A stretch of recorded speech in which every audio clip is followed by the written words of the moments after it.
Hare Hare Rama Rama Rama Hare Hare Krishna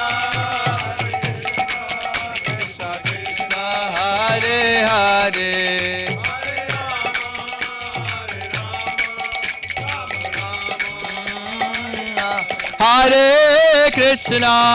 Hare Krishna Krishna Krishna Hare Hare Hare Rama Rama Rama Hare Hare Hare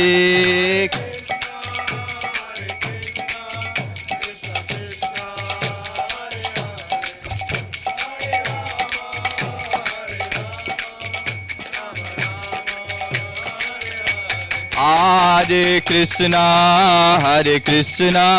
Krishna Krishna Hare Hare Hare Rama Rama Rama Hare Hare Krishna Krishna Krishna Hare Hare Hare Rama Rama Rama Hare Hare Jaya Prabhupada Srila Prabhupada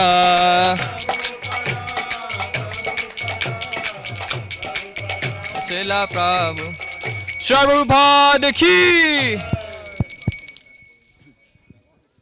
Hare Krishna.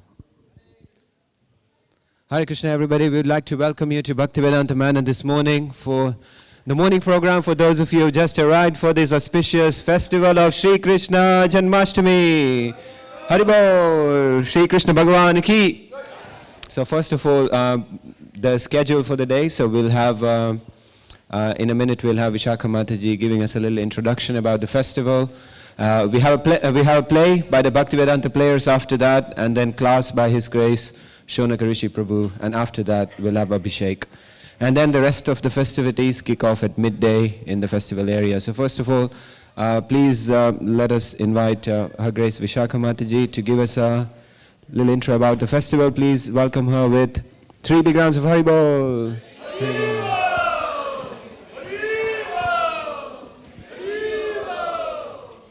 Namo Vishnu Padaya Krishna Prastaya Bhutale Shrimate Bhaktivedanta Swaminiti Namane Namaste Saraswati Deve Gauravani Pracharane Nirvase Sasunyavadi Paskyata Desha Tarane Jaya Shri Krishna Chaitanya Prabhu Nityananda Shri Advaita Gadadhar Shivasati Gaur Bhaktavrinda Hare Krishna Krishna Krishna Hare Hare Hare Rama, Rama Rama, Hare Hare.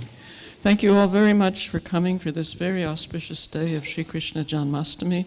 We're so delighted that you're here, and we hope that you can spend the entire day absorbed in Krishna's transcendental name, in his pastimes, in his qualities, in his form, and in that way really develop altogether in our Krishna consciousness. This is the very best way we can spend our time. So thank you for joining us. We're very grateful that you're here today.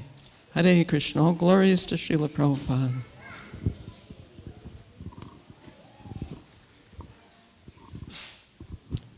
Hare Krishna. Thank you. Thank you so much.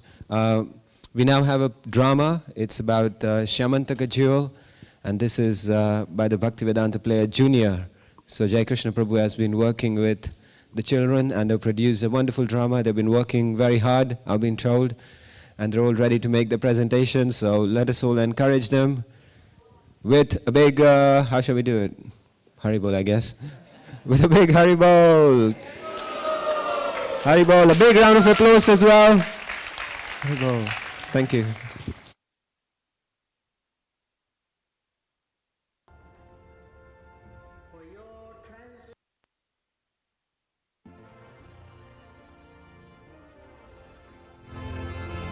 Ladies and gentlemen, welcome for your transcendental pleasure. The Junior Bhaktivedanta Players presents the Shamantaka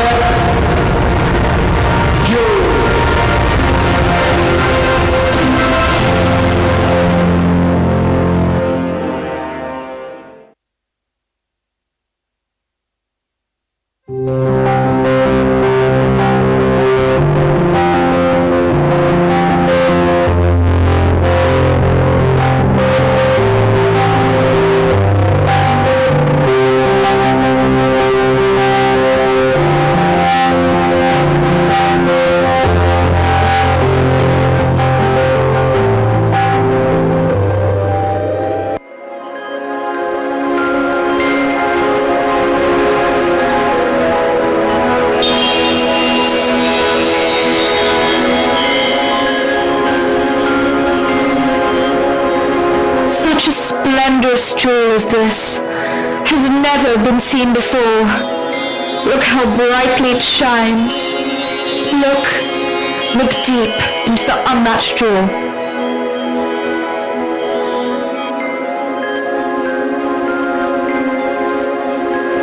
Are you looking deep? Ah, yes I am. See the different colors radiating inside, dancing around. Colors you have never, ever seen before. Oi! No touchy. Only look. Do you understand? Yes, Maharaj. It's nice. Nice, you say? You buffoon! You have no capacity to appreciate this rare gem. Your head is full of gulab-jamans. Oh, Maharaj. This jewel is worthy of worship. Daily, it produces 170 pounds of gold. 170 pounds of gold, all for me. Just imagine that.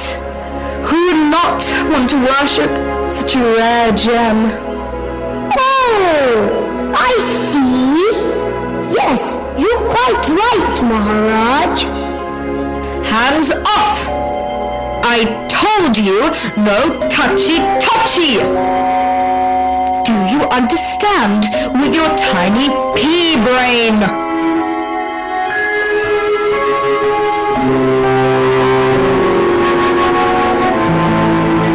As well as all the gold it gives me, wherever this jewel is kept, there is no disturbance, no hunger, no famine, no petulance, no dry land, just peace all around. Mystical. Oh, my lord. Where did you get this gem from? Which market stall? I would like to get one like that for my wife. You idiot! You can't just buy this from a shop like gold, diamonds, or rubies. It's one of a kind. Because of my devotion to him, the sun god Suryadev personally gave it to me. Oh, my wife will be so disappointed. I told her I would get her one. Now, I want you to protect, guard, and worship this Shamantaka jewel. And above all, don't touch it. Do you understand, dimwit? Yes, I understand, Maharaj. How much gold will I get?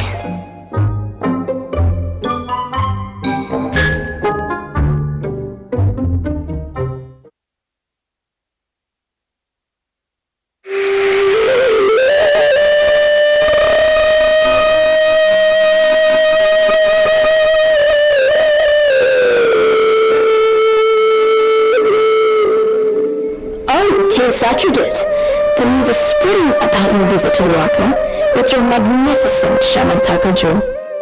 Oh, welcome! So you too, Krishna, have come to worship the Shamantaka jewel? No, not at all. Only a less intelligent person will worship a material object as something valuable. How dare you! Can you not marvel at the beauty of a jewel and acknowledge how valuable it is? Valuable, you say? Well, it is for that reason I have come. since the best of everything should be offered to the king of the land. And Ugrasena, being the king of this land, should you not offer this rare gem to him? I would naturally want to offer the gem to him. You are quite right. However, I fear for its safety, since it's heavily guarded and protected here. If we were to move or relocate, then we'll put the jewel at risk from being stolen by thieves and rogues. The jewel brings such tranquility to Dwarka. Wouldn't you say so, Krishna? Dwarka has enjoyed peace and harmony due to the presence of Lord Krishna living here, not the jewel. Oh, really? Well, I'm sorry, but the jewel stays right here under my protection. As you like, but beware. Once we get caught in the web of material things, it steals away our reasoning and intelligence. That gets ones within a deep, dark well of material entanglement. Take care. Oh, what an uncultured person this Krishna is. A mere village boy posing as royalty.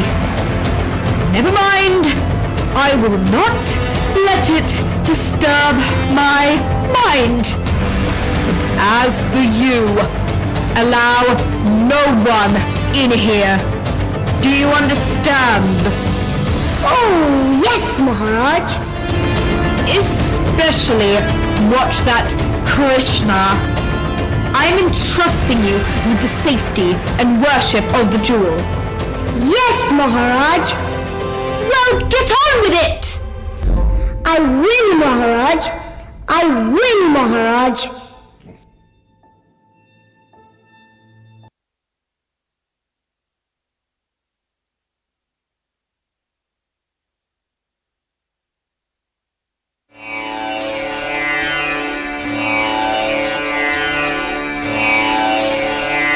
Om Namo Shamantaka Rathanaya Namaha. Om Namo Shamantaka Rathanaya Namaha.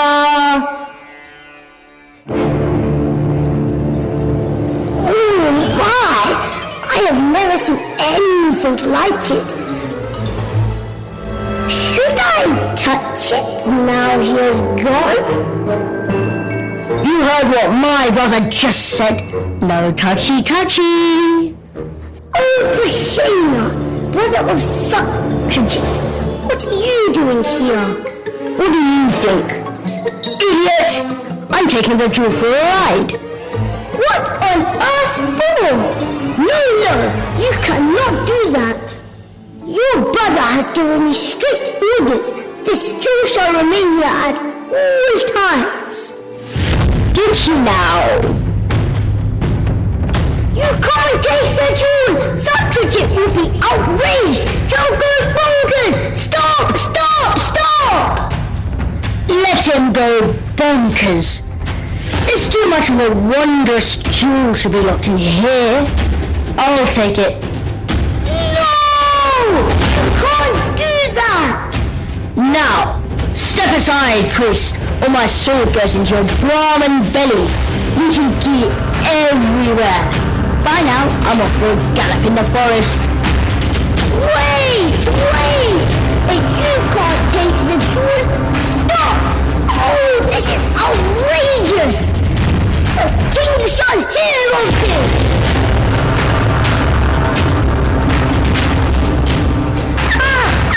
The jewel has been stolen! Maharaj! The jewel has been stolen! Maharaj!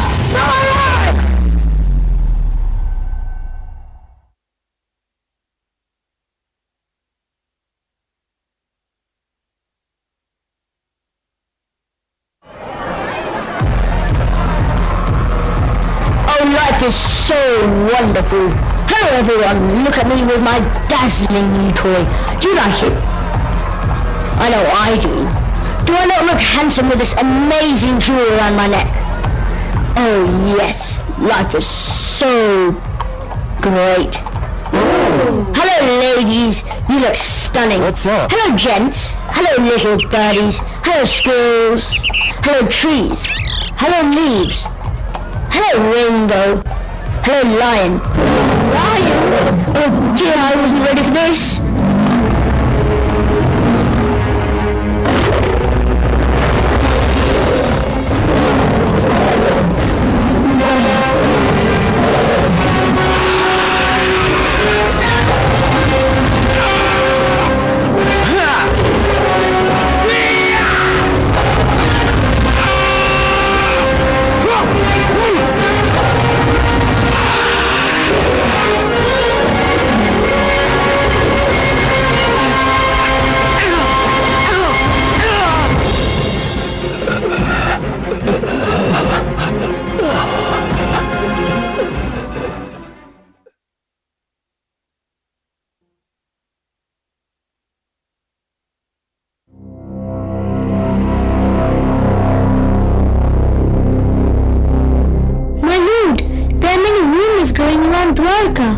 Really? What about?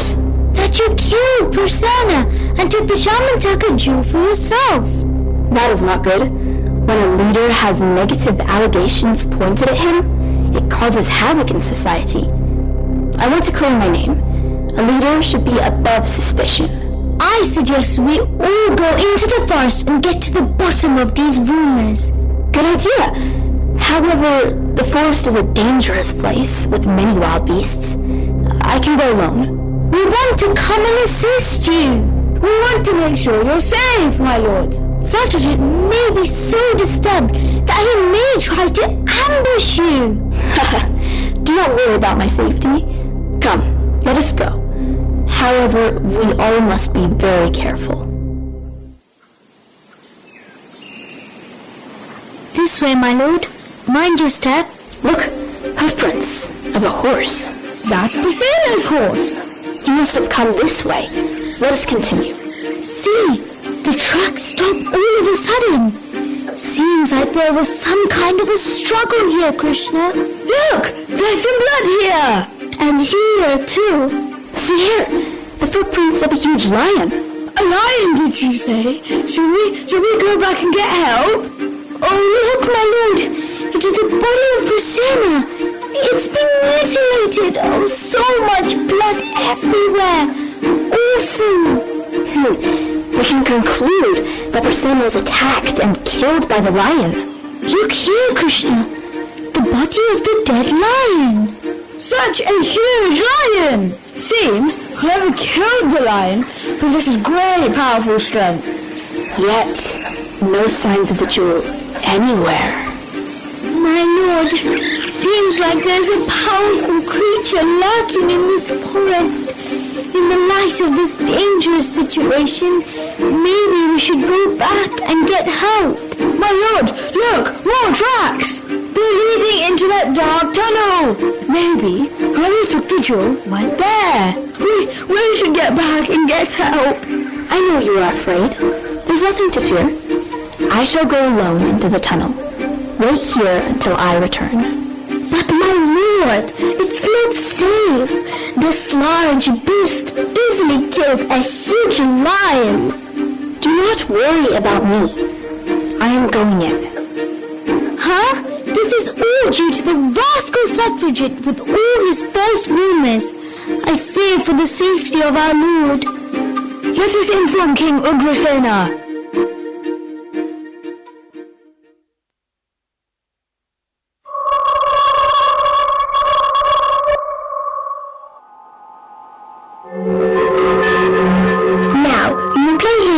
Toy that your father got for you. Then I will cook some samosas for you and me.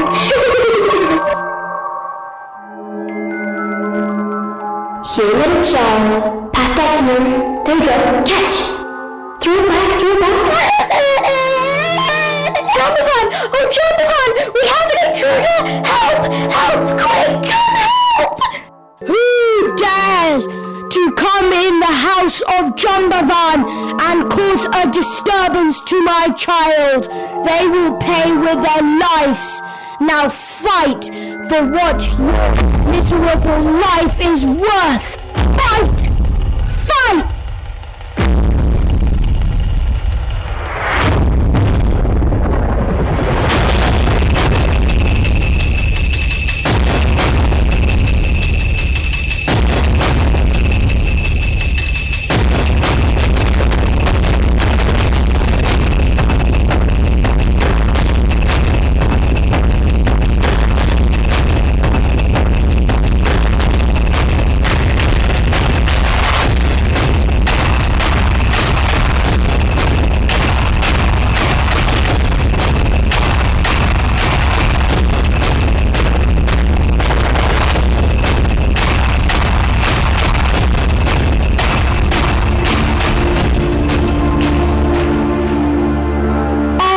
Fighting you for 28 days, I can now understand who you are.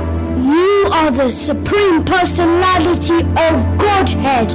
No one else can overpower me as you have. You are the same Lord I served as Lord Ramachandra. With Hanuman, I assisted you to build the bridge to Lanka and killing Ravana.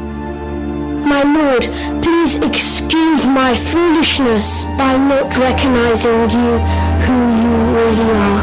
You are the same lord as Ramachandra. My dear Jambavan, I quite enjoyed our fight together. Once in a while, I enjoy a good fight. Don't you? Let me massage you and release you of your fatigue. Thank you, my lord. How may I serve you now? In Dwarka, there are rumors that I have stolen the Shamantaka jewel, which your son has. I would like to have my name cleared and return it to Maharaj Satrajit. That trinket, it seems worthless. Here you are. My lord, please accept my daughter too, Jambavati, as your wife. I would gladly accept her. Excellent, excellent! Jambavati, Jambavati, Lord Krishna will accept you as his wife, and go and serve him well. Farewell, my dear Jambavan.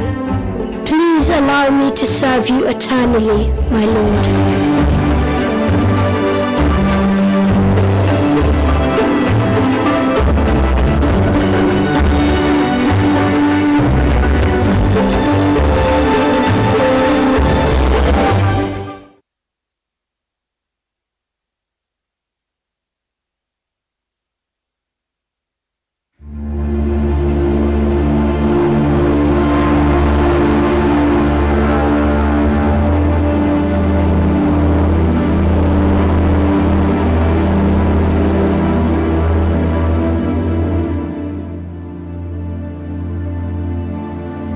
It has been well over a month, and still Lord Krishna has not returned. It is because of this wretched Satrajit who spread these wicked rumors that Krishna is in this predicament. Maybe we should have followed Krishna into the tunnel. Oh, if anything were to happen to Krishna, then the Satrajit, he would pay dearly for this. Wait, look, over there, it's Krishna, he has returned. Oh, wonderful! And he has a beautiful girl with him.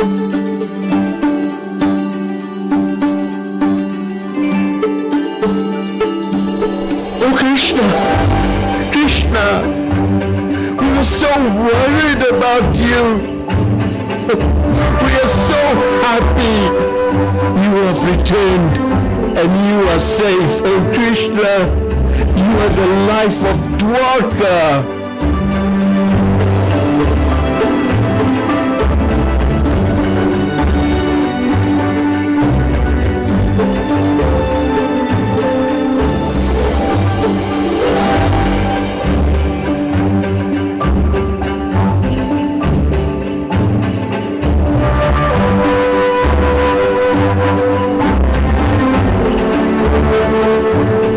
you, Ugrasena.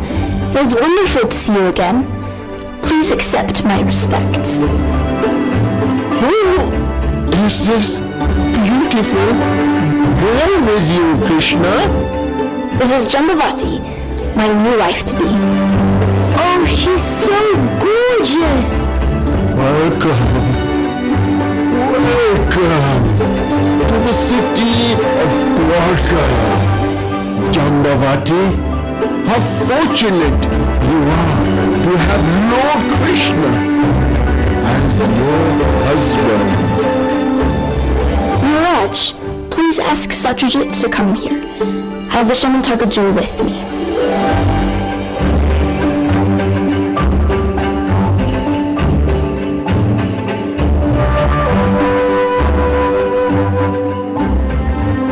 My dear Satyajit, please know for certain I did not kill your brother, nor did I steal your precious jewel.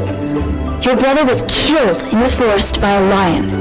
In turn, the lion was killed by Jambavan the bear, who took the jewel to give to his child to play with. Jambavan then gave it to me. Here it is. You can have it back. Oh, my dear Lord Krishna, I'm such a lowly fool that I spread wild rumors about you when they were untrue. Can you kindly forgive my foolish talk? Can I, offer the Shamantaka jewel to you? I forgive you, because you have asked for forgiveness. As for the Shamantaka jewel, I am in no need of it myself, but it can remain in a temple for the benefit of all the citizens of Dwarka. However, all this is a lesson for everyone to learn. Do not get carried away by attachment to the material worldly things, for they lead to the degradation of the soul. Rather strive for spiritual duties and enlightenment of the soul. To atone for my mistakes, my lord, can I present you my daughter Satyabhama? Could you consider to accept her as your wife? Yes, indeed, I accept her. Excellent! Excellent! Come, Satyabhama, meet your husband. I will fund the wedding. Wonderful. Wonderful. Then all is well that ends well. Let there be a huge festival in Dwarka. The wedding of Lord Krishna will take place after the full moon.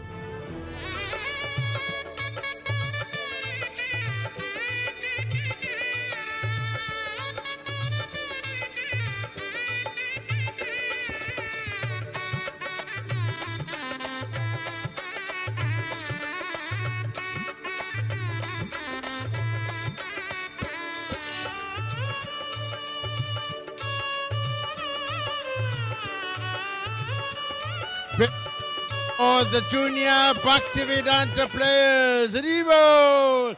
Come on, you can do better than. Well done, everyone. Well done. Hare Krishna. So a little introduction. I'm sure you're used to some of these actors. Some of them are new. So we have here Madhava played Prasenna. Big hand, Devo! We have here Keshavi. She was the maid. Can you do my cleaning of the house? Oh, look at Jambavan, Haribol son. We have Gopal. We have Ugrasena here, Rasika. She plays a star role in the Bhaktivedanta players. Not such good actors, but if you want to see her, she has a spectacular role as Sakshi Gopal today at 6:30. We have little Jambavati here. Who are you? Krishna. No, you're not. You're Lakshmi. Big hand for Lakshmi. She did really, really good. Chaitanya. Chaitanya, Satyajit's daughter. I don't think you were so good. Oh, sorry. Sorry about that. She was very good. Come on, give her a big hand. Do you mind giving me some of that gold? Never. You know how expensive this Haveli is to run? Probably not as much as the Shamantaka jewel gives me in the day. Newcomer here, Anjali, Haribol. Jai Janavi. Janavi, really good. Did you hear her voice? She was so good with her voice. Give her a big hand. Hey, no touchy, touchy, touchy. Can I have it? Yeah. Oh, Udav. Udav. And this character does not need an introduction. Who is it? Who is it? Doya, our lovable character. Reboot. Thank you very much. They will be performing. This was a short version. Time is limited here. But we have the longer version. Now, what time? I have no idea, but check it out. What's that? Two longer versions. Oh, I didn't know that. And we're just working on a new drama. These children are amazing. The next play you'll see with these kids is Draupadi's Swayam Vara. So give a big hand to these wonderful children. Hare Krishna! Hare Krishna, and also please give a big round of applause for Jai Krishna Prabhu, who masterminded the play, and he works with the children day and night for weeks and months on end to get this going. So thank you so much. We are going to have class now, and this morning's class on the special class on Janmashtami will be given by His Grace Shonaka Rishi Prabhu. So we would like to invite Shonaka Rishi Prabhu on stage, and while we're setting up the Vyasasan, and then we can get started. Hare Krishna.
Jai Radha Madhava Kunja Bihari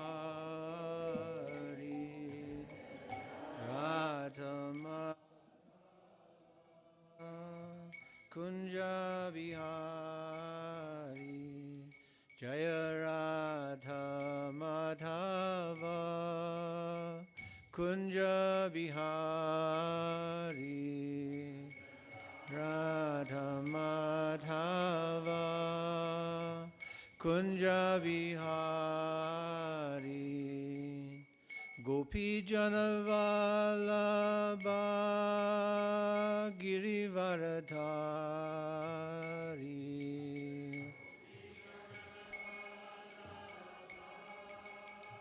Girivaradhari Jai Gopi Janavalabha Giridharadari.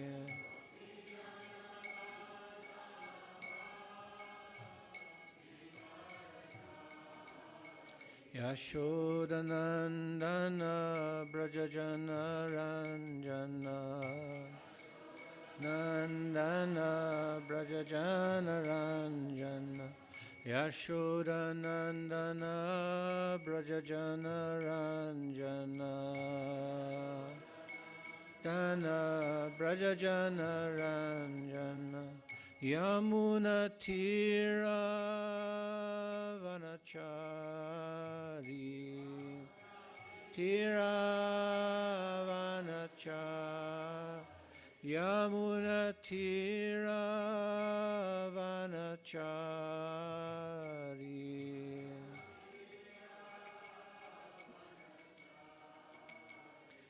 Jai Radha Madhava Kunja Bihari Radha Madhava Kunja Bihari Jai Radha Madhava Kunja Bihari Radha Madhava Kunja Bihari Jaya Gopi Jana Vallabha Girivaradhari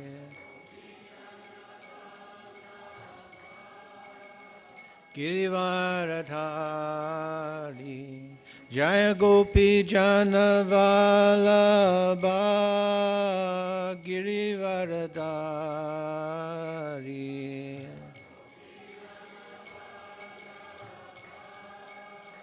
Girivaradhar Yashodanandana Brajajana Ranjana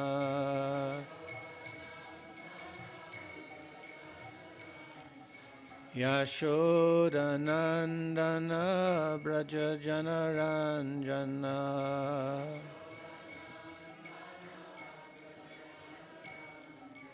Yamuna Tira Vanachari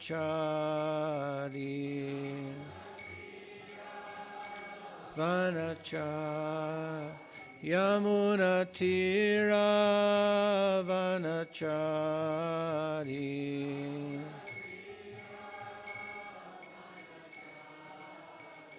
Jaya Radha Madhava Kunja Bihari Jaya Radha Madhava Kunja Bihari Jaya Radha Madhava Kunja Bihari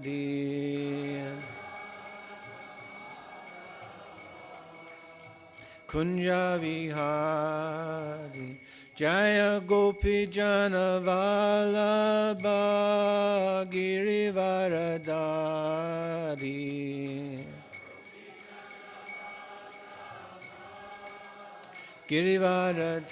Girivaradhari Jaya Gopi Jana Vallabha Girivaradhari Pijana Vallabha Girivaradhari Yashodanandana Brajajana Ranjana Nandana Brajajana Ranjana Yashodanandana Brajajana Ranjana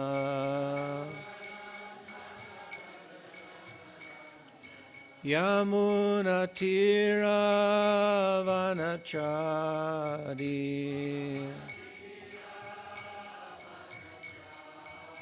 Yamuna Tira Vanachari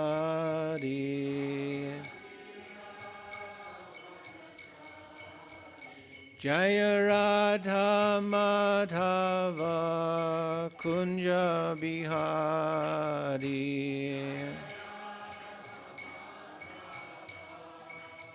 Kunja Bihari. Jaya Radha Madhava Radha Madhava Radha Madhava Sri Radhe. Jaya Radha Madhava Radha Madhava Radha Madhava Sri Radhe. Jaya Radha Gokula Nanda Radha Gokula Nanda Radha Gokula Nanda Sri Radhe. Jaya Radha Gokula Nanda Radha Gokula Nanda Radha Gokula Nanda Sri Radhe. Jaya Govinda Jaya Govinda Govinda Jaya Govinda Jaya Govinda Govinda Jaya Govinda Jaya Govinda Jaya Gopala Jaya Gopala Jaya Gopala Jaya Gopala Jaya Gopala Gopala Gopala Jaya Gopala. Jaya Prabhupada Jaya Prabhupada Jaya Prabhupada Jaya Prabhupada Jaya Prabhupada Prabhupada Prabhupada Jaya Prabhupada. Jayam Vishnupad Paramahamsa Parivrajacharya Stotara Sata Sri Srimati's Divine Grace A.C. Bhaktivedanta Swami Srila Prabhupada Ki Gantaraj Srimad Bhagavatam Ki Guru Premanandi. All glories to the assembled devotees. All glories to the assembled devotees. All glories to the assembled devotees. All glories to Sri Guru and Sri Gauranga. Happy Janmashtami! Just so that you know, I have with me today, and we have in our presence for darshan, a little person, Giriraj. He's here just to give inspiration to us all on this lovely day. His name is Govinda. Govinda is a name given to Krishna after he lifted Govardhan Hill. So, Janmashtami. What is Janmashtami? Janmashtami is the advent of Krishna, the birth of Krishna. It's the day we celebrate that event. We do it every year. The celebration and the fuss we make, because it's a lot of work, isn't it? All the car parking and all the volunteers and all the cooking and all the... I was just talking to one of the pujaris who was on the altar from 11 o'clock till 6 o'clock in the morning. I mean, this is a lot of fuss. Why would you do that? Why would you cause such a fuss? But the thing is, it creates a devotional atmosphere where we all become enthused and infused with devotion and feelings of love. And making a fuss about Krishna is what our lives are all about. So to make a fuss about Krishna on this day, it's really every day. This is only one day. This is an extra special day where we get to think about Krishna. And why does Krishna take birth? Why would he bother coming here? I mean, we can come up with all kinds of reasons why the world is a lovely place, but there are a lot of reasons why the world isn't a lovely place. Go and talk to anyone in Ukraine or Gaza or Swindon. I mean, there's so many reasons why you wouldn't invite anyone here. But Krishna comes because of the desire of his devotees. He wants to please his devotees, to satisfy their desire, and to protect them. And we see that in the reason why Krishna came to Vrindavan, to Gokul, all those many hundreds, thousands of years ago. So why did he come? What was the primary reason? And we have all kinds of... The first person to invite him, to invoke him, was Bhumi Devi, Mother Earth herself. We hear a lot of talk about the environment. It's the big thing among Generation Z. The environment is the big issue, the big activist issue. What do we want? Less climate change. When do we want it? Now. All that. But Mother Bhumi has been here throughout. And Mother Bhumi, at this time, got fed up of all these big egos tramping over her, thinking they were kings, thinking they were substantial. This is actually the reason given in the Bhagavatam. That all these people thinking that they were special, marching up and down over her, it just annoyed her. And she wanted something done about it. So she went to Lord Brahma, because he's the line manager, shall we say. But the thing is that Bhumi Devi is the consort of Lord Vishnu. We always say Lakshmi and Vishnu, but actually, if you see, go down to South India, there's always two deities, two consorts. The other is Bhumi Devi. Bhumi Devi is very special. So when Bhumi Devi came to Lord Brahma to complain, Lord Brahma took it very seriously. This is Vishnu's girl. I know, no messing here. So he got Lord Shiva in, then he got the other demigods in, and he said, we have to deal with this. So they all went to Lord Vishnu and said, and prayed. And Lord Brahma, he was the one who communicated with him. He was the one who came back. And the first thing he said was, he already knows. He knew exactly what was going on. He was just waiting for this invitation. And the invitation came at a certain time. And what was that time?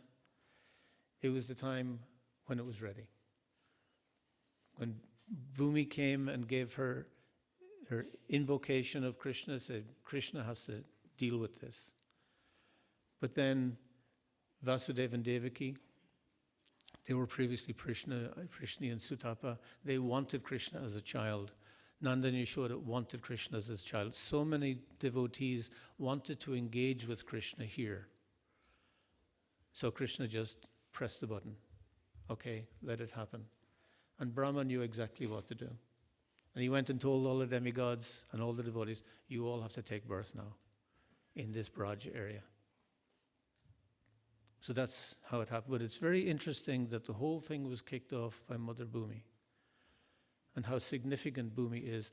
And not only that, but the Bhagavatam and the Padma Purana and some of these scriptures, the Atharva Veda, are the only books where Mother Earth actually has a voice, where she expresses her concerns, where we can actually hear her speak. So if you're a Generation Z and you're into the environment, listen to Mother Bhumi, because she's significant. She's the reason why Krishna came. He came to fulfill all these desires. And Parikshit, when we think of Krishna coming, we think in terms of time. He came at a certain time, certain space. It's not really how it happened. Parikshit came after Krishna had come, but he's the reason why we have the literary incarnation of Krishna. He asked all these questions in the Bhagavatam and specifically asked that the story of Krishna be told. Oh, interesting. And so he invoked the literary incarnation of Krishna. And so Krishna himself in the Bhagavad Gita says the famous verses that have to always be quoted on this day, from the 4th chapter, 4:7 and 4:8. Yada yadahi dharmasya glanir bharata abhyutanam tarammasya taratmanam srijamyaham. Whenever and wherever there is a decline in religious practice, O descendant of Bharat, Arjuna, and a predominant rise of irreligion, at that time I descend myself. So he's saying he's coming down essentially to help Mother Bhumi and all the devotees. But that's when he comes. And Paritranaya sadunam vinashaya chadaskritam dharma samstapanartaya sambhavami yuge yuge. to deliver the pious and to annihilate the miscreants, as well as to re-establish the principles of religion, I myself appear millennium after millennium. So to deliver the pious, to protect the pious, to succor the pious, to annihilate the miscreants, and to re-establish the principles of religion. So these are the three reasons he gives as to why he comes. But we always have to remember that essentially he's coming to fulfill the desire of his devotee. And why is Janmashtami special for us? Well, it's the next verse, 4:9. Janma karma cha me divyam, evam yo veti tatvata, chaktva dehang punar janma naati mamati sorjana. One who knows the transcendental nature of my appearance and activities does not, upon leaving the body, take his birth again in this material world, but attains my eternal abode, O Arjuna. That's a very important verse for us. It's full of hope, and it's full of motivation also. Today is special because it gives us another opportunity to consider our immortality and the opportunity we have to attain it, to understand it, to accept it, to understand ourselves for who we are. So to make another special effort. If we know the transcendental nature of Krishna's appearance and his activities, upon leaving the body, we don't take birth in this world again, but take birth with the Lord. That's quite profound. Very hopeful. So that's what makes Janmashtami special. Very few other people are offering us this hope, this promise. And Krishna, when he comes, the word Krishna means all attractive, as we know. How attractive is he exactly? Well, Parasara Muni, the father of Vyasadeva, he says that Paramam, God, the Supreme, has 6 qualities, 6 opulences. And we know, and he has them in full. So we know all kinds of celebrities and influencers and people who have some of these, politicians, football stars, strength, fame, wealth, knowledge, beauty, and renunciation. We maybe don't know as many that have renunciation, but we certainly know that they have a lot of the other. A lot of wealth going around the world, a lot of strength, a lot of fame, a lot of beauty, a lot of knowledge. You go up to Oxford or Cambridge, you go to Harvard, these people with their big heads, lots of knowledge. Maybe they don't have the beauty, but they walk, so none of us have all 6, but some of us, we go for one. So we spend our lives looking beautiful in the mirror. Everything's fine. Bit of plastic surgery, makeup, whatever. Fame. We go out and try to become famous in all kinds of crazy ways. I mean, some people try to become famous by doing crazy things. You see people on YouTube jumping off bridges and just to be famous for a minute. And ultimately, whatever fame we acquire, it is only for a minute in the light of eternity. It doesn't mean very much. We get a little bit of fame. We have a little bit of beauty. How many people are actually beautiful? What does it mean? They say it's in the eye of the beholder. You can get it out with Obtrex. Yeah, over and out, yeah. Let's keep it that way if we can. So he gives these, but Krishna has these in full, which means Krishna has no competition. There's no one that can compete with him at all. He has all 6 in full. That's what makes him so attractive. He is exactly who we want to be. He is the epitome of it. It's what makes anyone attractive.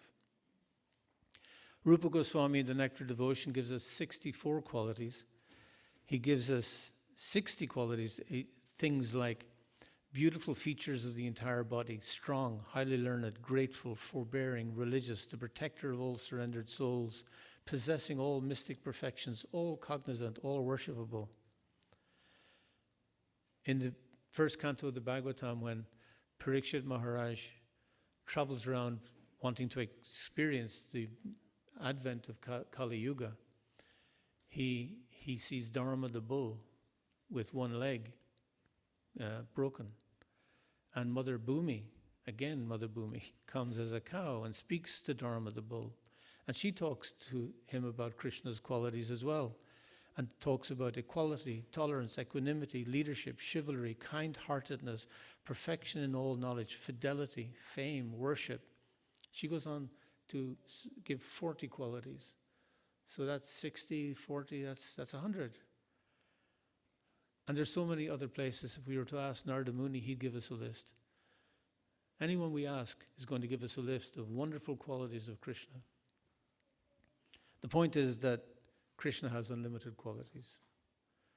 But Rupa Goswami, he privileges 4 qualities. He says these are the absolutely unique qualities of Krishna.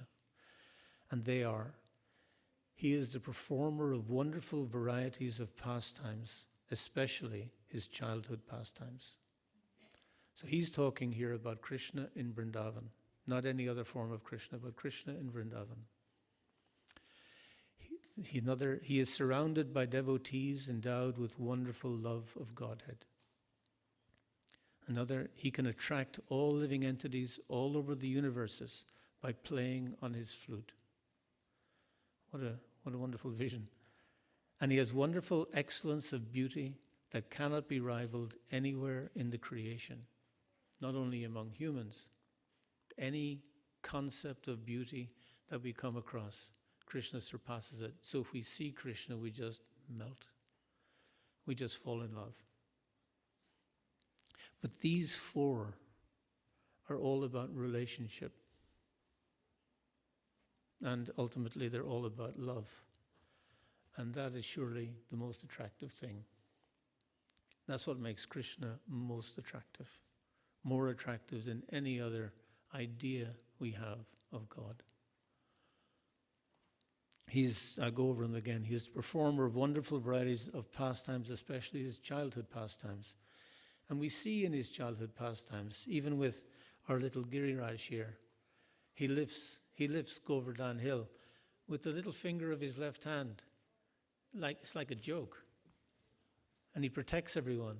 And all the people in Vrindavan want to help him, and they're all trying to put sticks up and say, how can we help Krishna? They all want to serve him in some way. And there's nothing they can do, of course, but they want to serve, they want to help, because they're so much in love with him. Why does he do it to them? Because he's so much in love with them. These pastimes, the Kaliya demon, dancing on the Kaliya demon's head, it's just extraordinary. Dancing on the heads. It's playful. But he's doing it out of love for the devotees. He's also doing it out of love for Kaliya. He's just absorbed in loving relationship with these pastimes. This is what the mood of Vrindavan gives us. He is surrounded by devotees endowed with wonderful love of Godhead. He's in relationship. Prabhupada said when he was helping devotees learn how to paint pictures of Krishna, he says Krishna is never alone, he's always with his devotee. He never paint a picture of Krishna by himself. He's always with his devotee. Could be a parrot, could be a peacock, could be a deer, could be anyone, but someone is his devotee is with him always, because he's always in relationship. Love is what he's all about, these loving relationships. He can attract all living entities all over the universes by playing on his flute. Just by any association with him, he plays on his flute and everyone just becomes attracted. We don't know why. There's no rationale to it. It's not science. It's love. It's an affair of the heart. And he has wonderful excellence to beauty, we said. It's very interesting, the pastime of the forest fire, where the forest fire comes and is going to engulf all the gopas. And they turn to Krishna for help, and they're very afraid. Krishna, what will we do? Krishna, what will we do? And Krishna says, close your eyes. Don't be afraid. And they close their eyes, and then when they open them, the forest fire is gone. What a lovely feeling of protection, of affection, of love. He reassures them. And he says this, don't be afraid. or do not fear over and over again. He says it in the Bhagavad Gita to Arjuna. You surrender all varieties, really now protect you. Do not fear. He wants to reassure us, reassure us, reassure us. And we get so upset about so many things. I'm not a good devotee. I could never be a good devotee. I don't even know what sattva is. And Krishna says, don't be afraid. I'll protect you. Why? Because he's in love with us. He loves us more than we could ever imagine. We think love is conditional. If I'm a good boy, Krishna will love me. But that's not what love is. He loves us anyway, in spite of the fact that we will never be a good boy. We'll never get it together. Why will we never get it together? Because we're devotees of Krishna. Was Krishna a good boy? No. When we look at the, I was just, Vibhava Rishesha, that lovely bhajan, it's got some, that and Yashomati Nandan, Srinam Kirtan. They've got some lovely ways of looking at Krishna. Bhuvana Sundara Bara, the most beautiful person in all the world. What a lovely way to think of Krishna. Chitta Hari, he steals everyone's heart. If we associate with him, he steals our heart. Braja Jana Bhaya Hari, he removes all the fears of the inhabitants of Braj. Ananda Vardhana, he increases the ecstasy of his devotees. Just by being in association with him, we become satisfied in our heart. Prema Niketana, he's the reservoir of all love. What a lovely name for Krishna. What a lovely way of looking at Krishna. Gokula Ranjana, the delight of the residents of Gokul. When they see him, when they think of him, they become delighted in their heart. When the gopis, when Krishna goes away from the gopis and they're upset, what do? They start to remember his pastimes. They all start talking about his pastimes together. Remember when he did this? Remember when he did this? And they all become delighted, even though he's not there. They're actually afraid because he's not there. They're in anxiety. But they remember him. They start to remember him and talk about him, and they become satisfied again in their hearts. Gopi Pranadana, the wealth of the lives of the gopis. He is the most valuable thing in their lives.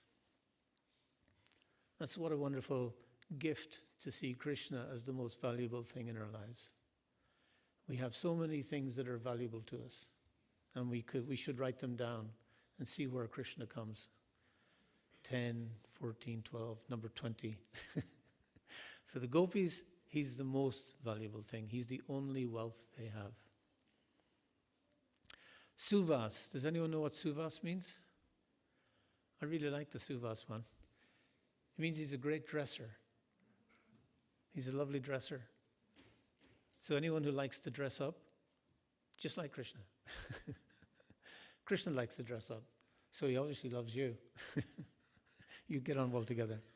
Brajajana Palana, the protector of the inhabitants of Braj. Navanita Taskara. I like this one particularly. The butter thief. He steals butter. Now what I'll do is, so my friend in Oxford, Gopinath Acharya Prabhu, he's a Sanskritist. And every festival day, we get, he sends us translations of verses and things. So for today, he sent us some translations about young Krishna. These are all from Pajavali, a compilation of verses by Rupa Goswami. It's very interesting that Rupa Goswami's Pajavali is a compilation. He didn't write it. He just compiled verses written by others. And a lot of these are contemporaries of his that weren't followers necessarily of Lord Chaitanya, but they were devotees of Krishna. So we have all kinds of verses here, but these are about just a compilation of Krishna the butter thief. From afar, he catches sight of a pot of freshly churned butter. Hurriedly, he crawls towards it, glancing backwards in fear of his mother. That little boy, Keshava, I worship. It's a lovely image, isn't it? He sees the pot, and then he can't walk. He starts to crawl quickly, and he's looking back over to see if Mother Yashoda sees him, because he's going to steal it. While stealing butter, his own reflection in a crystal column nearby suddenly loomed into sight. Naively, he thought this another child. You are my friend, he appealed apprehensively. He says, here, I'll give you an equal share. Don't betray me. Don't betray me. May the child Hari guard over you all. And this is Chitta Hari. He's now capturing our hearts when we hear these stories. And once, muffling in his left hand the tinkling of his cincher's little bells, so he muffled the bells on his ankles, quietly chuckling as he hunched, tiptoed forward. Hari stole freshly churned butter behind his mother's back, restraining the giggling girls present there with a glance of his eyes. What a lovely vision. What a rascal. So it's so consciously done. He muffles the thing, then he chuckling, he bent over, he goes behind his mother's back. He takes 3, then 4 steps just outside the door, his eyes nervously scanning the surroundings, then grinning and excited by the play of stealing yogurt, Madhu's foe timidly enters the house of the gopis. With a quick rub of his hand, he wipes the corner of his mouth, greasy and fragrant from the butter he just stole.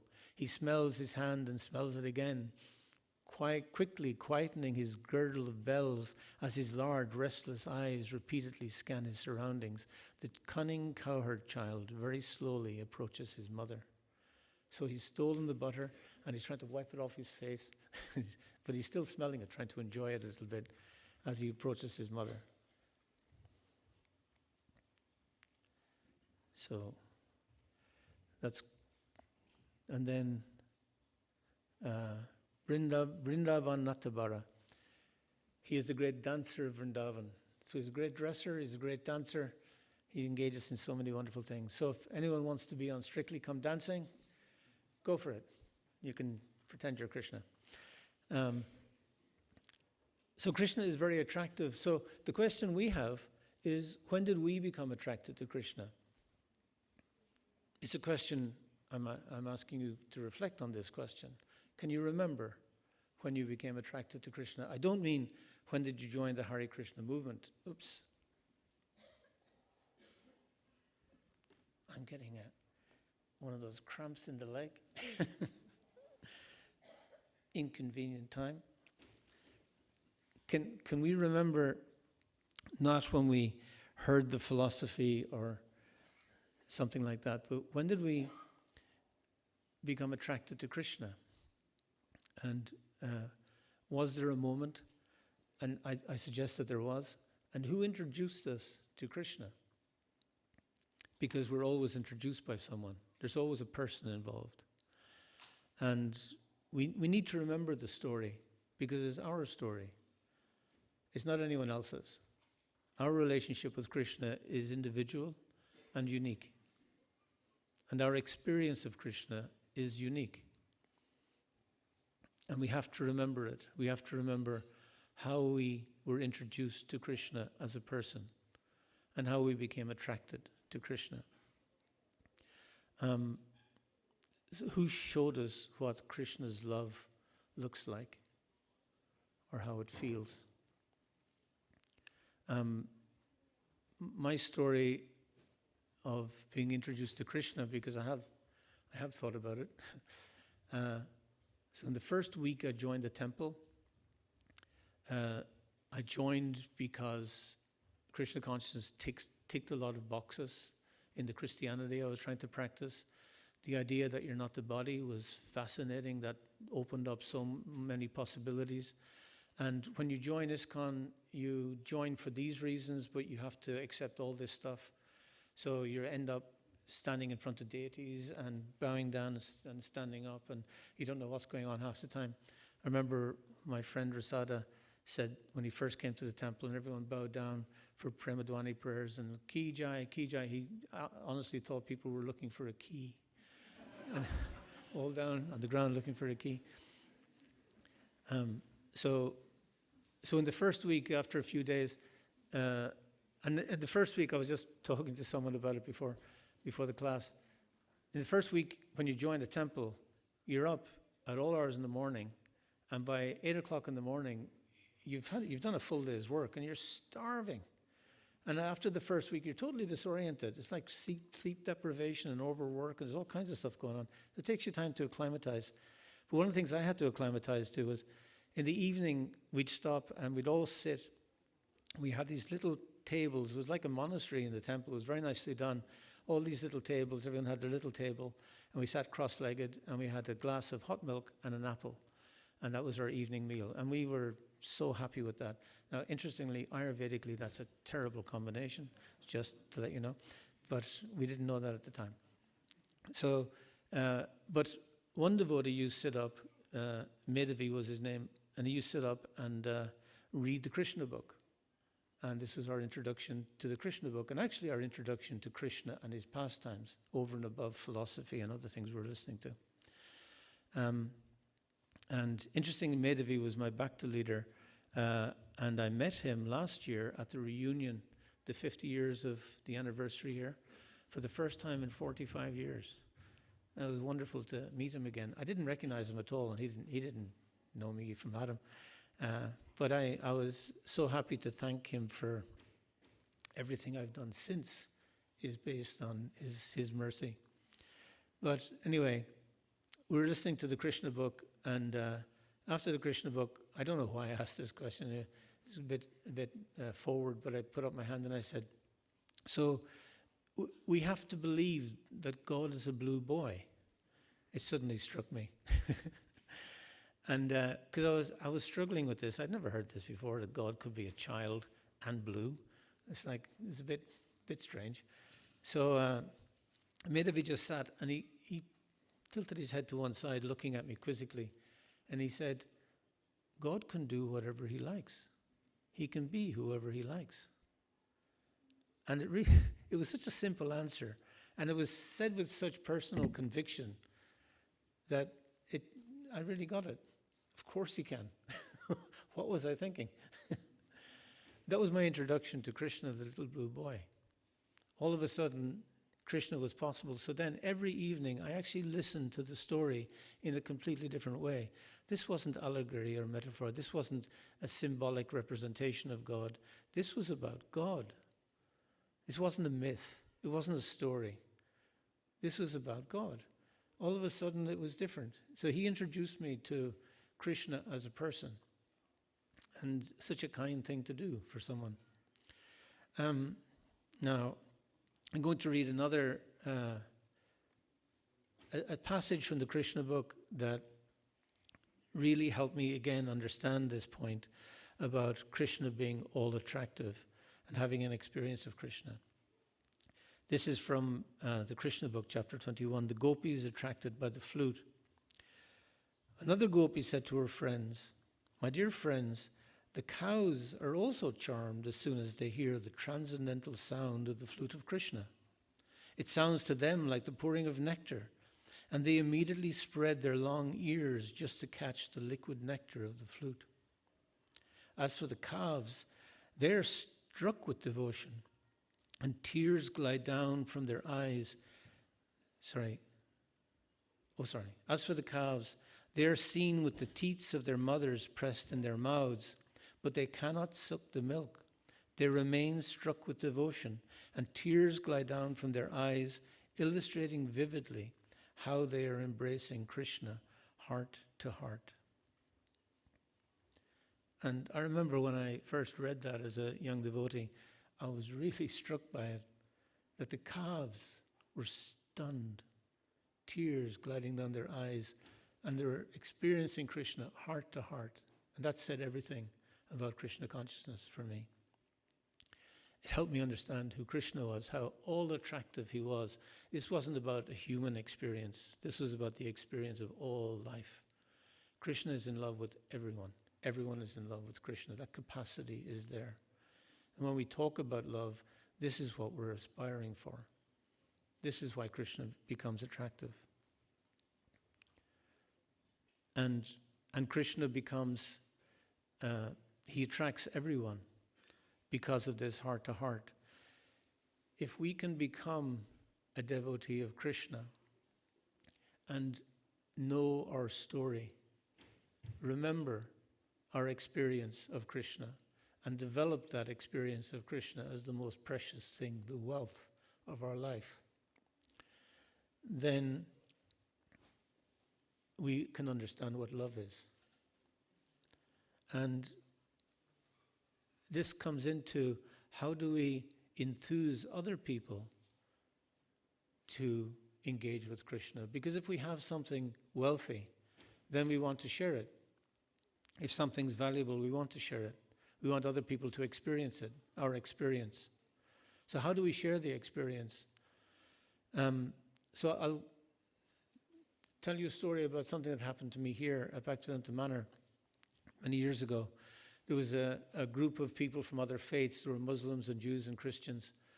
And they'd come, and I was asked to take care of them, and we were giving little classes and etc. And then we all gathered at one point in the reception room. And there used to be a big picture of Makanchor, of Krishna stealing the butter. And Krishna was looking out from the picture with his hands in his mouth. I don't know, some of you may remember this picture. And he's just looking out. And it was one of these pictures that wherever you're standing in the room, he's looking at you. And he's looking at you with his hands in his mouth and a little smile on his face and a big pot beside him. And he's just spooning it in. And he's having a good time. So everyone was standing in under that picture. Now, the idea wasn't to dwell on that picture. We were just gathering there.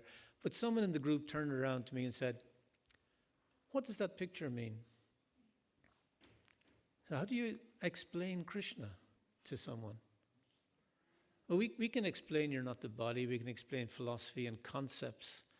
But how do you explain your relationship with Krishna to someone? It's intimate. It's special. It's personal.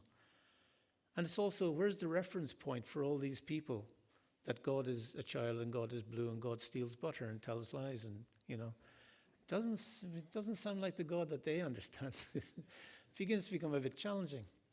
So anyway, I stood there and looked at the picture and I prayed for inspiration. And I turned around. Anyway, I had a little moment with Krishna when I looked at the picture. So I had a little realization. I turned around and I just said what my realization was. It's all I had. I had nothing else for them. I just told them what passed through my head in that instant and hope for the best. And what passed through my head at that instant was Krishna standing there, he's sitting there, and he's looking out, and he's stealing the butter, and he's smiling. Why is he smiling? He's enjoying himself, and he's also going to get away with it. Because when he steals the butter, the older gopis see him stealing the butter, and then they take him to Mother Yashoda, and they're angry with him. And as they're looking at him, they start to fall in love with him again. And they can't maintain their anger, but they have to bring him to Mother Yashoda. As they're bringing him, they're falling more in love with him, and they bring him to Mother Yashoda, and they just push him in front, and of course he's covered in butter. Mother Yashoda comes out, and she knows exactly what's going on, and she's terribly embarrassed, and she looks down at little Krishna, she looks at her, and all the gopis just standing there, big smiles on their faces. They can't actually say anything. And she looks at Krishna, and she starts to fall in love with him again. He's just so beautiful. And all the butter around his face makes him look more beautiful. And the fact that he's a rascal makes him look more beautiful. So he gets away with it, and I don't. And that's went through my head. What went through my head is, I don't love Krishna. I envy him. I want to be that. And I shared that with the people in the room. And there was dead silence. And they all just sat and thought about it. And I realized that they were having a moment as well. that they understood what I was talking about, because each and every one of us was struggling to love God in our own understanding of God. And I just shared what was happening in my heart, not in my head. I had nothing to offer in my head. I could not explain that picture. And Krishna just gave me a little moment, and I shared the moment heart to heart. And it had an impression. And one of the ladies there was from County Cork in Ireland, it just so happened. I'm from Ireland as well. And she came up to me afterwards and said, that touched me, that really touched me. I want to go to India. I want to go there to where Krishna was. I said, well, you should. I encouraged her. Anyway, I heard later from another friend who was there, another person who was at that thing, that she did go to India, flew to India, got a taxi down to Vrindavan. Halfway down, she died in the area of Braj. So what was going on in that? I don't know what was going on there. What are the heart-to-heart things that go on? How are people affected when we share heart-to-heart? What kind of impression does that make? There's another person called Klaus Klostermaier. He was a professor of religion, a very famous professor of religion, and I got to know him. And he actually passed away in February of this year. He was in his late 80s. He's from Germany originally, and he wanted to be a priest. He trained to be a priest in Rome. And then after his training, he went to India and went to Vrindavan and lived for 2 years in the ashram of Ban Maharaj, one of Srila Bhaktivedanta Saraswati Thakur's disciples. And every week he used to meet Srila Prabhupada before Prabhupada came to the West. And he used to sit and speak with him. So he knew him well, and he knew Vrindavan. Not many of us get to live in Vrindavan for 2 years. And he was he was a Catholic, and to the end of his life, he was a very observant Catholic. Anyway, we asked him to come to a conference we were doing, a devotee conference, and someone asked him about how do we do, some devotee asked him, just one of these questions the devotee asks, how do we do public relations to scholars, because you're a scholar? They're essentially asking, how do we preach to scholars? And he was a scholar. So it was kind of a strange question. But his answer was very interesting. He says, you don't have to do Krishna's PR for him. Either he is attractive or he is not. If he's attractive, then like a rose, his fragrance will speak for itself. If you want people to become attracted to Krishna, then become attracted to Krishna yourself and let your behavior be fragrant like Krishna. So, in all my preaching to him, I never tried to preach to him because I learned more from him than anything I could teach him when we're dealing heart to heart. What did he understand of God, of Krishna? I don't know, that was his relationship. But there was depth there. There was real substance there. And he was able to help me understand myself in relation to Krishna and understand how do we effectively preach. Interestingly, he was telling that devotee, if you want to preach to me, if you want to influence me, then be a devotee of Krishna. Be fragrant like Krishna. Be attractive like Krishna. That's the only way we were going to influence him.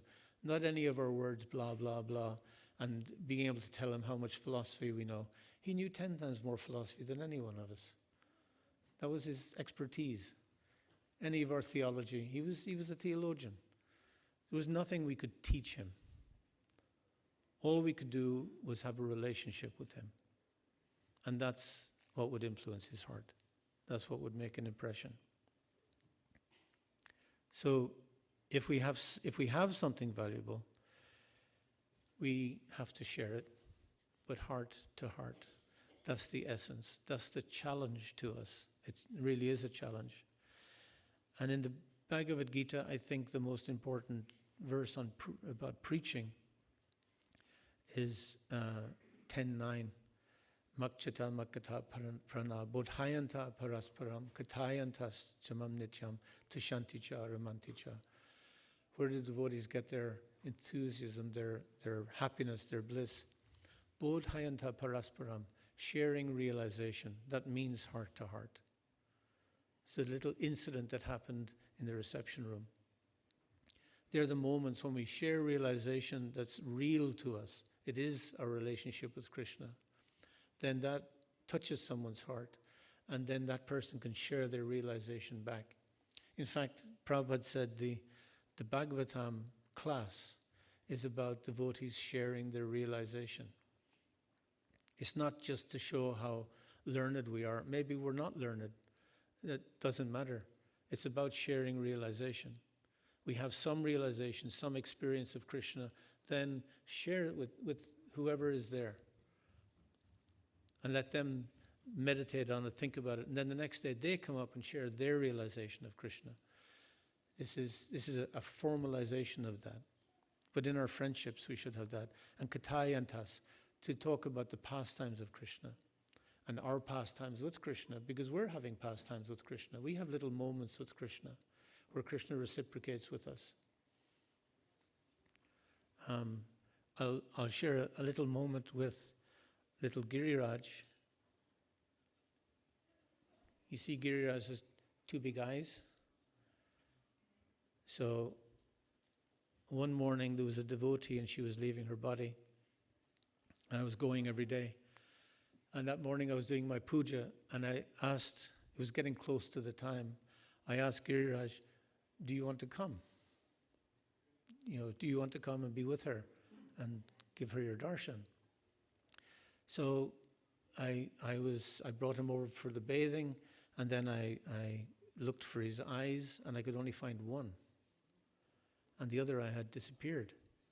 Now, it shouldn't have disappeared because the eyes were already where they should have been. I'd put them there the night before. I brought him over. And where were your eyes? So I bathed him, I oiled him, and then I put him down, and I was still looking for his eyes.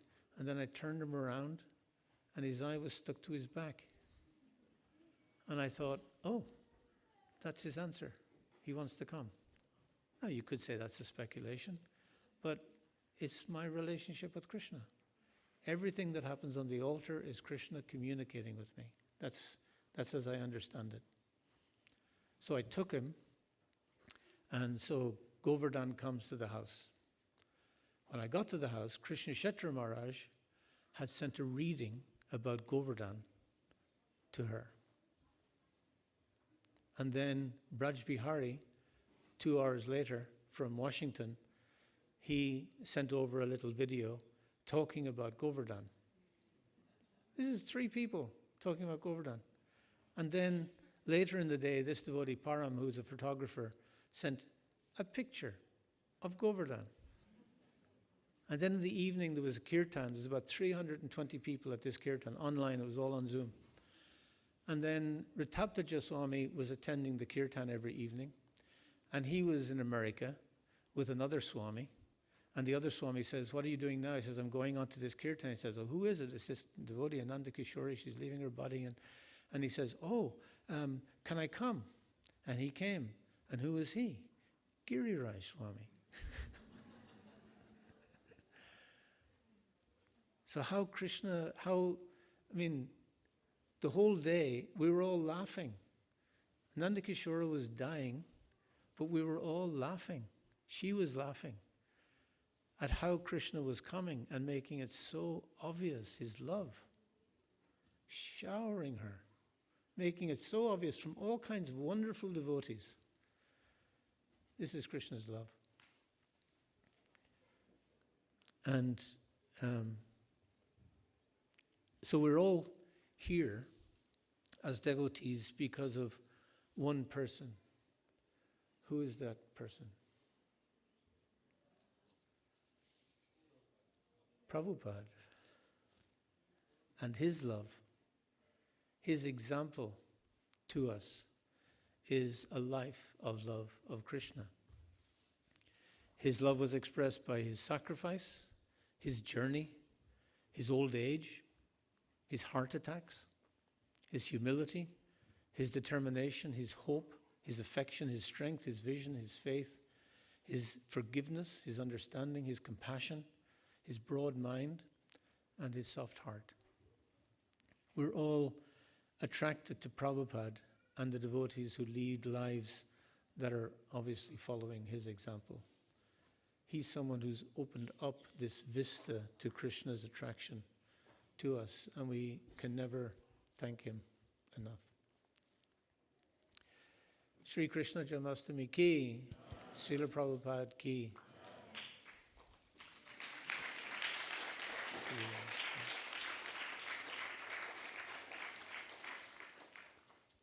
I don't know what the timings are. I don't know if there's time for discussion. No, I know what the time is. I don't know what the time. Anyway, if anyone had any questions or answers, please feel free. Till 10 o'clock. Oh, wow.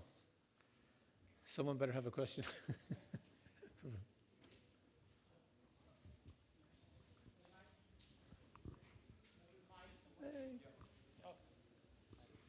Thank you so much. Hare Krishna. Thank you so much for the class. I'm really interested in this point that you mentioned around personal connection, personal relationship to Krishna. It's something I reflect on a lot myself. But something that I'm now trying to be careful of maybe is to go into sort of a too personal territory in the sense of like sahajiya kind of mentality of creating something that maybe isn't there and imagining something that isn't there and over-analyzing things in my day and in my life that I think, oh, that's Krishna doing that, but then maybe it's just like the material world or something. And I'm just interested in your thoughts on this because you sound like you have a very personal and introspective relationship with Krishna, and I'm really interested in your thoughts on that. Yes, it is. There's a certain element of trial and error in spiritual life. We give it a go, and we do our best, and we're going to fall flat in our face on a daily basis, and just pick ourselves up and dust ourselves down. What alternative is there? Just lie there? You know, we have to get up and keep going. We're going to make mistakes. We're going to make tons of mistakes, but we're trying to do the right thing. We were just talking about a devotee this morning who has a very, very difficult personality. And it's just a personality that we're born with, but it's just really difficult. But it doesn't mean that they're not a devotee.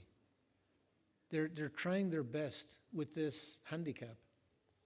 And we all have handicaps, many handicaps. So we shouldn't worry about that. We should only worry about what are we doing to please Krishna. That should be our only concern, not about ourselves. The sahaja thing is just such a waste of space. It's just total ego. You know, say, oh, me and Krishna, I'm in love with Krishna. I've met so many people like that, and it's just a waste of time. We shouldn't be concerned about anything except our service to Krishna. What will make Krishna happy? What will make Krishna smile? If I do something and then I think of Krishna and I know he's smiling, he thinks that's funny. Actually, when I was in Vrindavan last time, I was with a lovely Brajbasi, and he was bringing me around Nandagram and Varshana. And he was a Goswami of that area. And he was just telling me offhand, he said, yes, I was with some of my friends yesterday and we were talking about Krishna, and it's just wonderful that these people just sit around talking about Krishna all day. And he said, my friend said, we don't know what will make Krishna smile. You know, we think that if we chant all our rounds, if we do this, we do that, that'll make Krishna smile. But maybe Krishna will smile when we're being a rascal, because he's a rascal. We don't know. And actually we don't know. We have to allow Krishna to be Krishna. And Krishna might smile at the craziest thing. Why? Well, he has a very developed sense of humor. He's a very funny guy. And he appreciates funny things. And that funny things happen to us all the time. We think it's tragedy most of the time. But a lot of the time, when we look back on it 5 years later, it's hilarious. It's just ridiculous. Krishna sees the ridiculousness immediately. But so should we. We should laugh with Krishna. So I think just focusing on the fact that we can serve Krishna. You're young, you have a healthy body, you have the capacity to do something. Do something for Krishna. So that means you have to find out what Krishna wants you to do. Well, there's a mission. And that's individual to you. Everyone's got their mission, little mission for Krishna. It could be just making garlands. Could be cooking. Could be anything. Could be a big thing like opening 50,000 temples. Whatever it is, it's individual. I can't open 50,000 temples, so I'll just do my little thing. But I'll do it to the best of my ability. That commitment we can make. And that's putting ourselves in the way of experiencing Krishna. Then Krishna will reciprocate with that.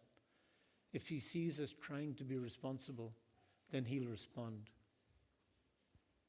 That's guaranteed. And you'll begin to feel Krishna in your life. And then the discernment as to what's Krishna and what's not Krishna becomes much clearer. You begin to see Krishna more clearly.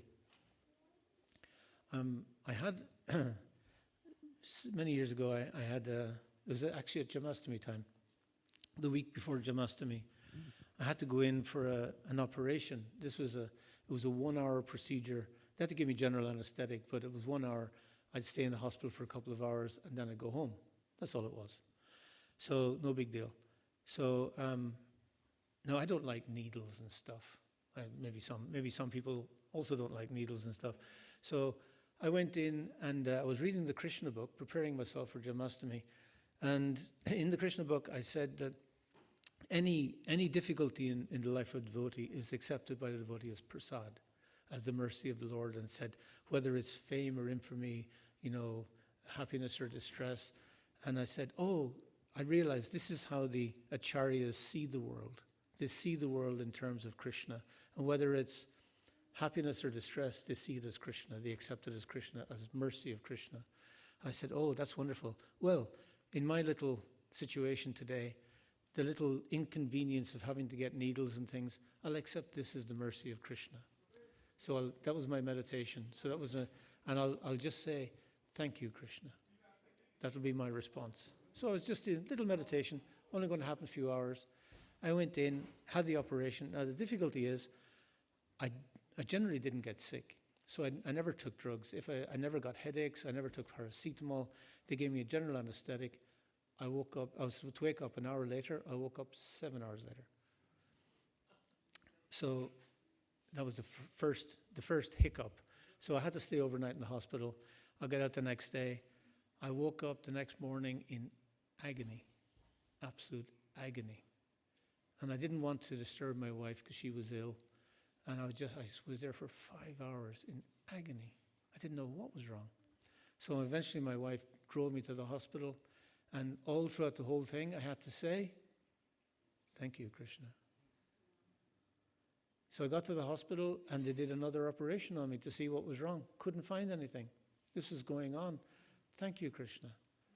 In actual fact, the anesthetist came around to my bed and said, when you woke up, I offered you, after the operation, they offer you painkillers.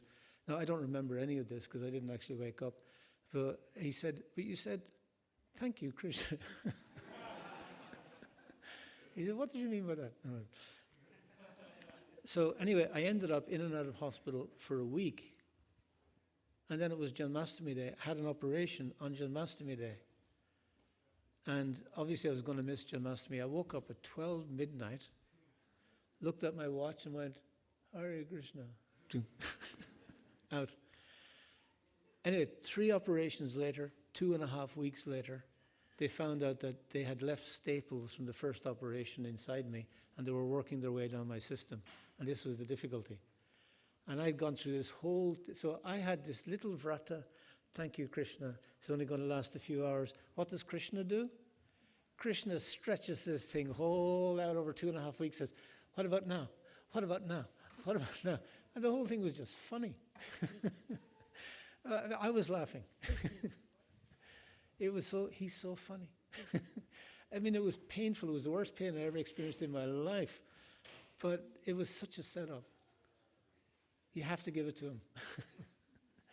And that's how you discern Krishna. So it's practice. It comes with practice.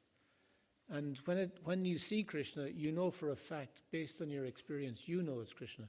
You can't explain why to anybody else. This is our own personal experience. That's why we have to know our experience of Krishna. It has to be real for us. Because that's how I can explain anything that happened in that 2.5 weeks by Darwinian evolution, by biology, by science, by medicine, but I chose to explain it as Krishna's mercy. To the extent that when the surgeon came around, after they found out what happened, so the surgeon came with his team to the end of my bed, and a nurse had explained what had happened, and she said, they're not going to tell you, but I want you to know because you've been suffering. So he came around, so I knew what had happened, and I reconciled it, no issue. And he came and he sat at the end of the bed and he said, yes, there were some complications at the beginning, and he was struggling. And I realized the poor guy, he's an NHS doctor, and he's facing some guy making a claim on him, a very well justified claim,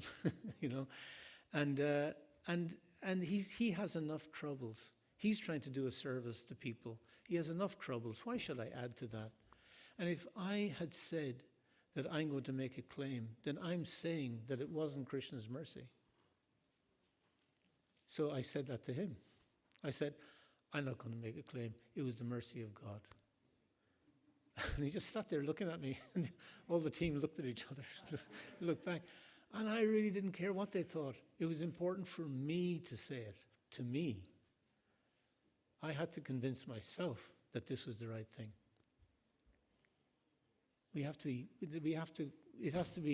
own the experience and understand what it means in real terms and how practical it is in the world, and what kind of a person that makes us.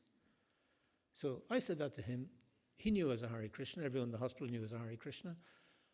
Whatever he thinks about Hare Krishnas, maybe he thinks we're crazy because I didn't make the claim, or maybe he thinks that actually very good people didn't make the claim. I don't know what he thought, but that's up to him. That's between him and Krishna. Thank you. Nice question. Thank you very much. Anything else? Yes, Prabhu. So just a question over here. Akinchana.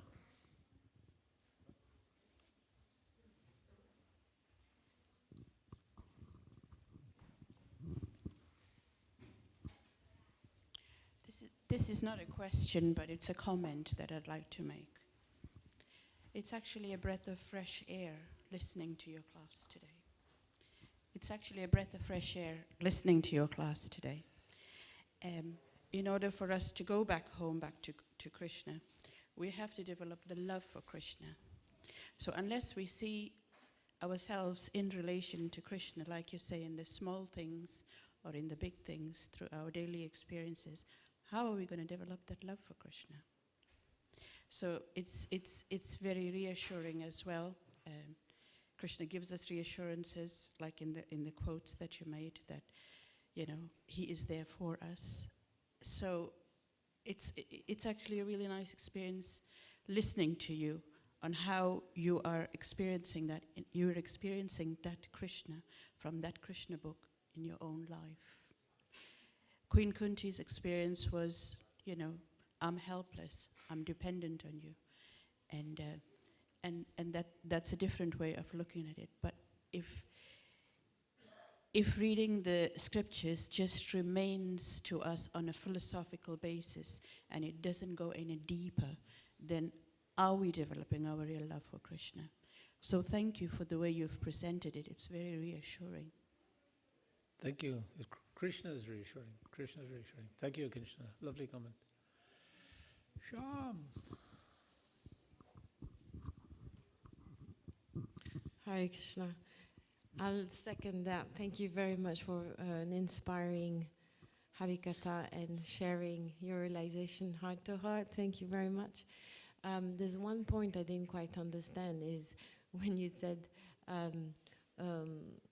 this devotee was thinking, how can we know what pleases Krishna? Is it chanting around? Is it doing this? We don't know. Maybe being a rascal will make Krishna laugh.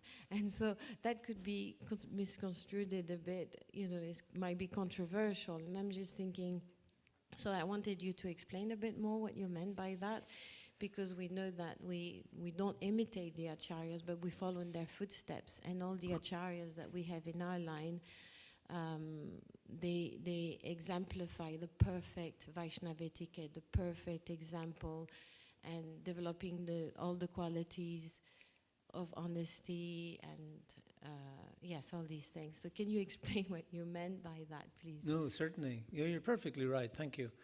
To qualify that statement, that if we're a rascal, Krishna will love us. Krishna loves us even if we are a rascal. That's just a fact. It doesn't mean that we should be a rascal. So I think that's part of the qualification. And it is true that devotees act perfectly. We act properly in the world, dharmically. And we act in a way that uplifts people. And most people aren't spiritually minded, but they can be religiously minded. So we act in a way that will help them become more religiously minded so that they can become spiritually minded. But among the spiritually minded, we do understand how broad Krishna is, because religion can make us a little small-minded sometimes. We join a religion, and then that religion is the only religion. It's the only way. And there's only one way of doing things. And unless you follow all these rules, and we get caught up in all this, and then we try and force other people to act like that. And that can lead to cruelty sometimes. So it is important that we understand more broadly, more spiritually, that religion has a context. So Krishna says, Sarvadhamam parityaja, give up varieties of religion, surrender unto me. But he doesn't mean give up religion per se. He means only in the context of me. If you have a relationship with me, then don't worry about it. It doesn't mean don't continue to do it, but don't depend on it. Depend on me. That's not what's going to save you. What's going to enthuse you, enliven you, and please you, and satisfy your heart is me, not the rules and regulations, not the rituals. And the rituals and the rules and regulations are great because they keep us off the street. And they keep our mind off the street. And they keep us coming together. They're excuses for us to come together and have these occasions. They're very important. But they're not the be-all and end-all. And when I meet young people and they say, yeah, religion and rituals, there's more to it than that. 100%. But do they understand what religion and rituals mean? Have they tried that as well? That's another challenge. Just to reject something conceptually is not healthy. Arjuna was doing it in the context of standing right in front of Krishna. So yes, you're perfectly right. We should act in an exemplary way, as Prabhupada did, and as the Acharyas did, and that's the example that has been given to us. So, but at the same time, we should understand that Krishna is not limited by our idea of religion. Krishna is unlimited. So there could be a Muslim meat eater who doesn't even practice Islam properly, and Krishna could take mercy on him and bring him back to Godhead like that. Now that might annoy the heart and soul out of religious people, because I've been chanting 16 rounds for 45 years, and you take that bloody Muslim back to Godhead? Are you kidding or what? That's religion talking. There's nothing spiritual in it. There's nothing loving in it. There's no relationship with Krishna in it. It's a relationship with me and religion and goodness and who I think I am and what I think I deserve. Krishna is full of love, and he loves everybody. And it doesn't matter what you call yourself and who we call ourselves, who we think we are. Krishna can do whatever Krishna likes. We have to understand that, and we have to give Krishna that freedom. That sounds strange. Give Krishna that freedom, as if he didn't already have it, as if it was in our gift, as if our giving or not giving made any significance. We do have to understand who Krishna is, and how powerful he is, and how broad-minded he is, and how open-hearted he is. and then get our religions and our rituals and our regulations into context. These things are there to keep us straight because we have a tendency to deviate. And when we deviate, Krishna still loves us. Even if all of society rejects us because of that deviation, Krishna still loves us. That's the most powerful gift. That's how attractive Krishna is. Nobody else will love us like that. So thank you very much for that admonishment. Anything else? Any other comments? Why is Krishna attractive, Kripa Moya Prabhu? Kripa Moya is Krishna as the most merciful, manifest in Kripa Moya Das as the most merciful devotee. Hari Hari.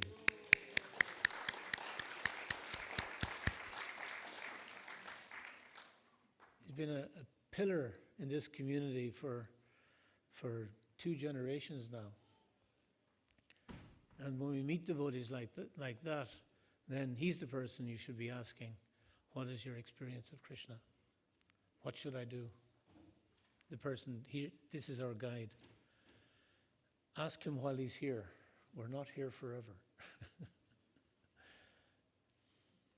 Krishna, hey. Okay, you're going to sit up for the Abhishek? Thank you very much. Sri Krishna Janmashtami ki, Giri Govardhan ki, Sri Gopal ki, Srila Prabhupada ki.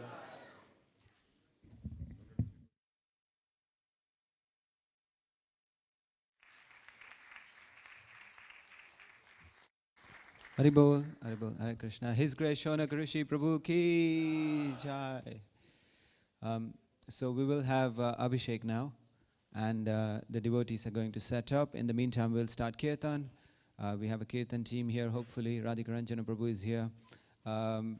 Just so you know, for Abhishek, we need, there's only one queue from this side, and Brahmin initiated, those who are altar clean, and those who are wearing appropriate clothes, so chadar and dhoti for men, and sari for ladies. They can come over on this side and queue up, and please let the Prabhupada disciples go first, and yeah, you can do the Abhishek. Hare Krishna. Let's start kirtan.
Krishna.